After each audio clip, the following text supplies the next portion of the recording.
Bienvenue sur Autocassette pour On refait les essais avec nos experts aussi talentueux que grands rouleurs. J'ai nommé Cédric Fréhour. Bonjour. Bonjour. Petites observations automobiles. Jean-Christophe Lefebvre. Bonjour. Flottes automobiles. Jean-Michel Normand, Le Monde. Bonjour. Bonjour Jean-Michel. Et Stanislas Laroumet, Automoto. On commence avec vous pour un focus sur le Volkswagen T-Roc.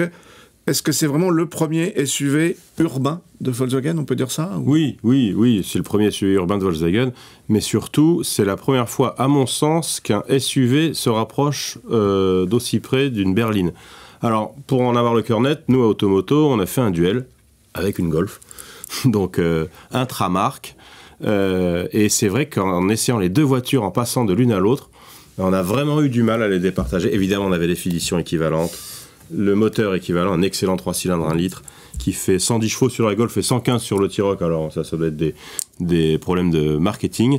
Et on a vraiment eu du mal à les départager, donc à la fin du duel, avec des notes et tout, des trucs très sérieux, les voitures sont arrivées à égalité. Il faut dire qu'elles valent pratiquement le même prix, que la Golf propose une habitabilité supérieure, mais le T-Roc répond avec un coffre un peu plus grand.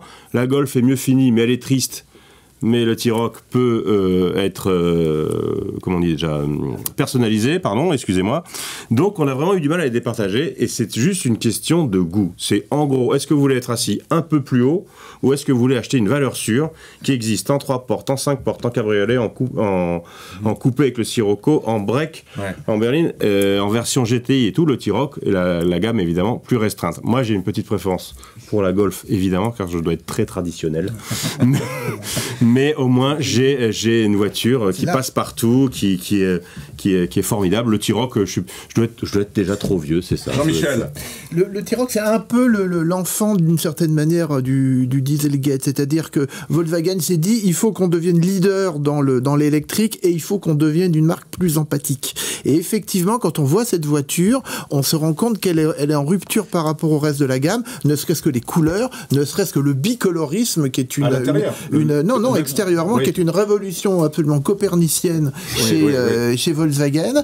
L'intérieur est beaucoup plus gai que le reste de la gamme. Par contre, les revêtements sont un peu cheap. Ils n'ont pas mis leurs investissements dans le même secteur. Donc c'est une voiture qui rafraîchit d'une certaine manière Volkswagen et qui confirme aussi, c'est que les grands modèles Urbi et Torbi du genre Golf ou même Passat chez Volkswagen sont menacés maintenant par ce genre de voiture. Là, on voit de la couleur à l'intérieur, comme ils ont mis de la couleur dans la Polo, la nouvelle Polo aussi, pareil. Hein. Et là, il y en a quand même beaucoup. Là. Et encore plus, c'est un peu l'inspiration de la planche de bord est identique. Alors, moi, je pense que contrairement à ce qu'on a dit à propos de on vieillit, donc on préfère la Golf, c'est pas vrai.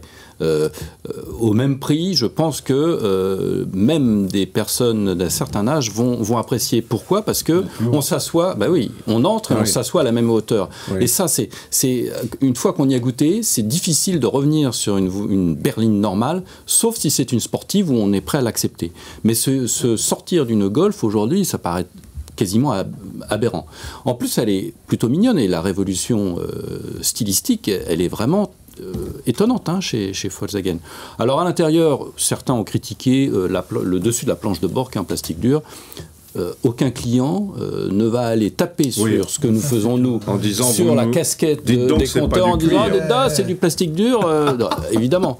Donc moi je la trouve plutôt très sexy et en plus elle est très sympa à conduire, à condition de choisir ce fameux 3 cylindres essence qui est sobre, qui pollue peu, qui a beaucoup d'allonge, qui est vraiment une perle. C'est pas la peine d'aller chercher du diesel, pourtant il y en aura.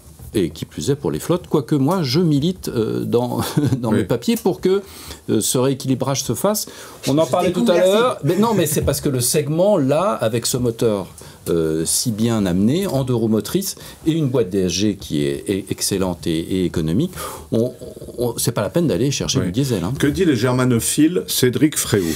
Le germanophile, il dit que le SUV a gagné en fait. Voilà, c'est la carrosserie que veut la planète et de manière très, très, très astucieuse et intelligente, Volkswagen s'est dit on va créer en fait notre propre concurrent en fait, à la Golf notamment, qui est une star interplanétaire, et plutôt que de devoir filer la clientèle, on va leur proposer un SUV de la taille de la Golf qui n'existait pas jusqu'à présent. Et puis bientôt, il va y avoir même un SUV de la taille de la Polo. Voilà. Donc comme ça, on est sûr de garder tout le monde. Et comme elle est effectivement, et c'est très très proche de la Golf, le cœur balance. Quand un client se présente, il est venu pour une Golf, il peut repartir avec un T-Roc, c'est super, la vie est belle. Et non, la seule chose, il y a des goûts comme ça personnels. Cet habitacle, ce côté très bien rangé, c'est quelque chose qui parfois nous parle. Et on est assez surpris. Il y a une école allemande de la finition, notamment du plastique moussé. Plastique moussé qui doit recouvrir, descendre notamment le plus bas possible du sol au plafond. Et là, étonnamment, sur le T-Roc, les contreportes, notamment sur les modèles d'accès, le fameux 3 cylindres, c'est un petit peu dur et c'est étonnant.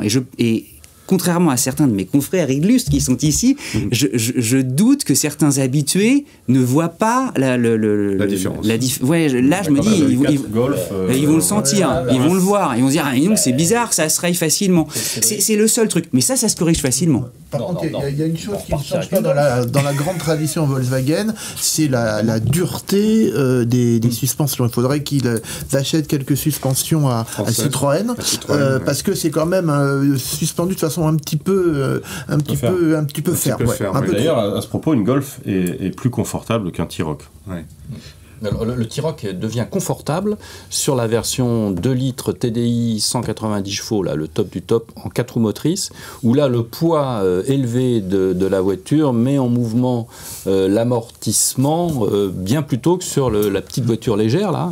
Je ne sais plus combien elle pèse 1 tonne en essence. Elle est très légère, 1 tonne 2. Ouais. Imaginez, aujourd'hui, une petite voiture de 4,20 m qui pèse 1 tonne 2, c'est un record. Intéressant de dire, c'est aussi la stratégie de Volkswagen sur le SUV, qui, contrairement à certains constructeurs, arrive par la grande porte avec un Touareg et après décline vers le bas et en allant jusqu'au T-Roc. Touareg qui, justement, sera renouvelé. Non, il sera présenté en avant-première à Pékin, mais en dehors du salon. C'est un peu une stratégie par défaut, parce que sur la catégorie du T-Roc, ils sont quand même en retard. C'est-à-dire que les Français et quelques autres leur sont passés devant. Mais effectivement, c'est intéressant. Le T-Roc en entreprise, ça devrait marcher, non? Ah oui, une fois, enfin, je ne vais pas en répéter. La majorité des ventes, c'est en entreprise, et elle va enterrer la Golf dans la shortlist des 3 qui restent. Il y aura forcément un T-Roc, une 308 et pas une C4 donc, mais plutôt une Mégane. Voilà. Vous avez donné le premier prix, non, le prix d'accès? Vous l'avez en tête? Golf, T-Roc, pardon, 21 990 €. Ouais. Et une Golf, 19 090 €. Mais il faut savoir que la Golf, c'est 3 portes et 85 chevaux seulement en moteur de base. Merci à vous tous, Volkswagen T-Roc.